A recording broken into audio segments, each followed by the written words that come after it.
is no escape. Look around.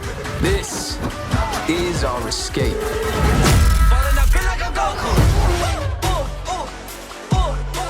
Hey everyone, welcome to my thoughts and review on Need for Speed Heat. This is the third Need for Speed game developed solely by Ghost Games, and seems to take more direction from the 2015 reboot than it does from its most recent predecessor, Payback.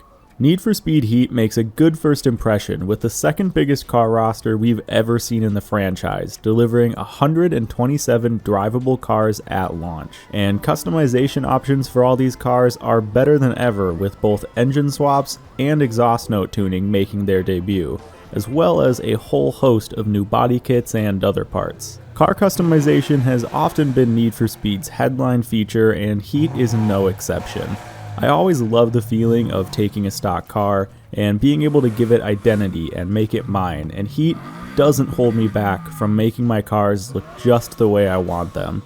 It's a step up from 2015, which seemed to needlessly lock me out of adding some parts and skimped out on options for many of the less tuner-style cars. The sound design for each car is pretty good as well, if not a bit exaggerated. Every engine feels unique, and equipping parts like turbo or superchargers will change the sound appropriately. Once you're done customizing and ready to leave the garage, where Need for Speed 2015 had us in eternal nighttime and Payback locked us into a sometimes frustrating day-night cycle, Heat instead gives us the freedom to decide what time of day we want to drive. Playing during the daytime gets you banked to purchase new parts for your ride or outfits for your character, while cruising at night earns you the rep to unlock those parts, and new cars as well.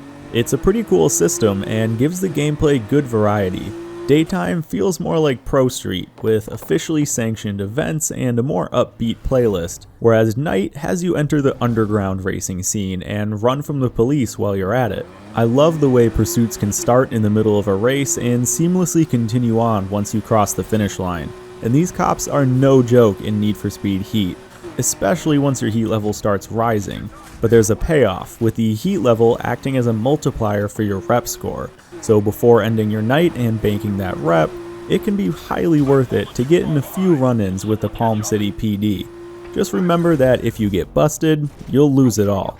The campaign in Heat has you working your way up through the Speed Hunters Showdown to get into the elite racing crew known as the League, while also dealing with a police special task force hell-bent on ending street racing and willing to use questionable tactics to reach their goal. The story is actually one of the best to come out of the franchise. Some of the dialogue definitely had me rolling my eyes at the screen, Think you two can handle the speed, boy? but after a rocky start, the story hit a more down-to-earth and real tone that actually kept me interested. Having that narrative to tie the gameplay together and carry it forward felt nice, at least for the first 15 or so hours until I finished the main story.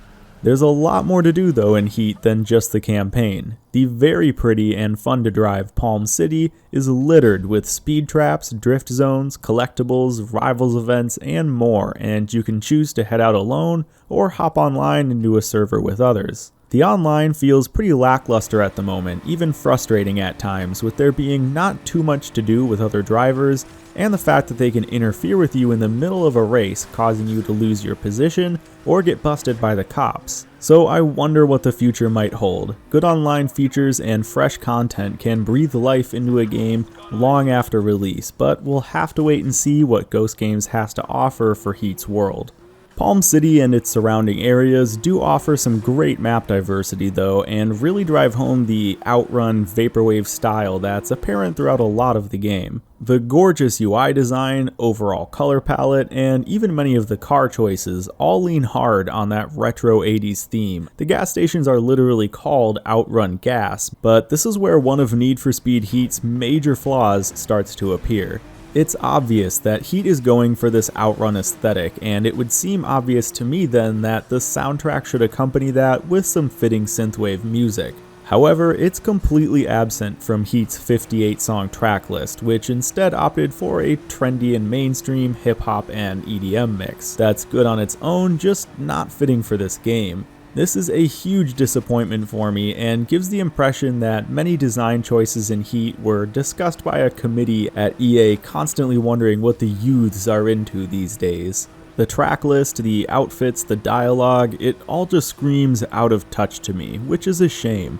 Need for Speed Heat tries so hard to be cool and follow the current trends that it fails to set the trend and define its own style. Luckily though, most of this can be put aside in a racing game, and I ended up shutting off the in-game music in favor of my own, more fitting playlist, leading to a much more enjoyable time cruising through Palm City. And speaking of cruising, let's get into the real important bits here.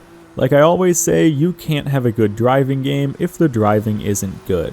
So how's the handling model in Need for Speed Heat? Well, that's a tricky question.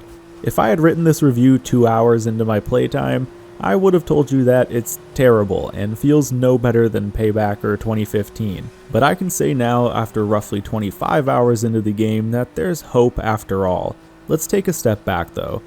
In both 2015 and Payback, even though grip builds were an option, let's not kid ourselves. The only way to drive fast was to drift, and the drifting was just bad. Cars would plow understeer through corners, brake to drift made no sense and wasn't a reliable way to initiate a drift.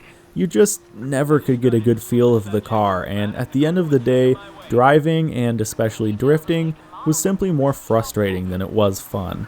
Moving on to Heat though, the grip versus drift slider is gone, and instead replaced with a plot graph of sorts, with the y-axis being on versus off-road, and the x-axis being grip versus drift. The performance parts you select choose where your car lies on that graph. Fitting track tires and race suspension, for example, will give you a grippy street racer, but throw on a rally differential and some off-road tires and you'll be sliding around through the dirt. There's hybrid parts as well, like showcase suspension, offering good on-road performance while also letting you kick the tail out a bit.